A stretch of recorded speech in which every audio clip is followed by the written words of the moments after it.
Guys, so years ago, I worked on a particular product that was deployed on the streets of London that would show a display either side of this garbage bin. I did the operating system. I sold it to the company using my company Web Converger, and they deployed it. Anyway, the focus of this video today is about public communication, because one of the use cases of this particular bin being deployed around sites in London is that if there was a terrorist attack, these were connected to the web, and then they would show some information, like zombies attacking from the south, run north. And that was one of the avenues to communicate to the public at large.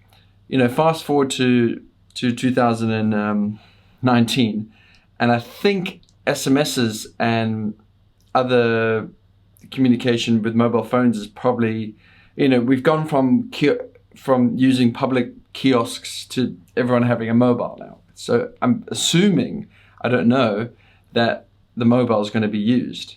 So on that note, I did try to summarize what I think is happening in Singapore.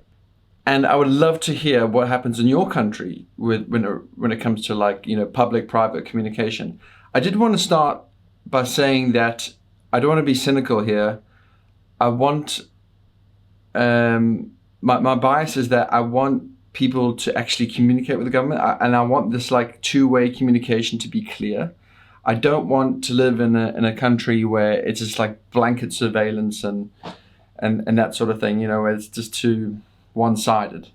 So anyway, back to Singapore. Singapore, for some reason, doesn't seem to use the native alert facilities that I think Android and iOS allow you, like this Amber Alerts link. Just have a look at the webpage. Instead, for emergency situations in Singapore, they've been pushing and advertising for you to install this thing called the SG Secure app, which I think is a bit daft, and I made a video about that already. Please have a look. Otherwise, there's two-way communication, as I mentioned, getting communication back to the government. I think mostly you're expected just to dial in, calling 11999. To be honest, there's 3 or 4 different numbers. In fact, one thing that took my attention, oh sorry, it's rotated there, is that they want you, for medical responses, they were wanting you to install an app so that you can find an AED and submit your location when calling an ambulance. But I don't see why that couldn't be a web app or something a little bit more intelligent, because in an emergency situation, the last thing I personally want to do is install an app. It's just a bit crazy.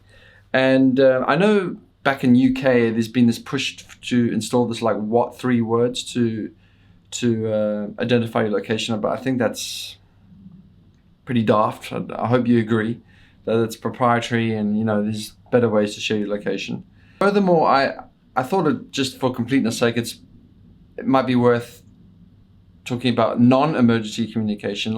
In Singapore, they have these banners talking about dengue outbreaks, and they have the Singapore police often have these things around saying if there's any crime in your area. A bit old-fashioned, but I think it's probably quite effective.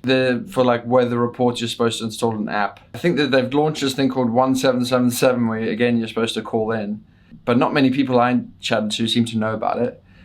One thing that is pretty popular is this One Service app, which allows you to sort of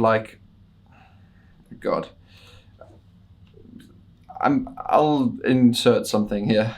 I'll include a video about me doing a One Service report. Basically, the idea of this is that there's all these government departments in Singapore, and they all don't necessarily talk to each other. So each of them kind of has their own app. If you see some bad driver, you're supposed to use the LTA app or something like that. And similarly, if you spot some rubbish, you're supposed to contact the N parks if you're in the park. But anyway, One Service allows you to go to one place to file that report. And it's pretty okay, except that again, I wish it was a web form. And then, funny enough, I mentioned this to when I was in Berlin over the summer, and my friends were kind of freaked out. You know, they were like, I think it's very much a German mentality. Like they think I'm like being a snitch almost for reporting this to the government. But as I mentioned, I do believe in two-way communication and living and helping create the environment that I want to live in. So there you have it. So roll the video about one service. Thank you for getting this far in the video. And do please comment about how emergency and government communication is done in your country. I'm very interested to learn about it. Thank you again. Bye, guys.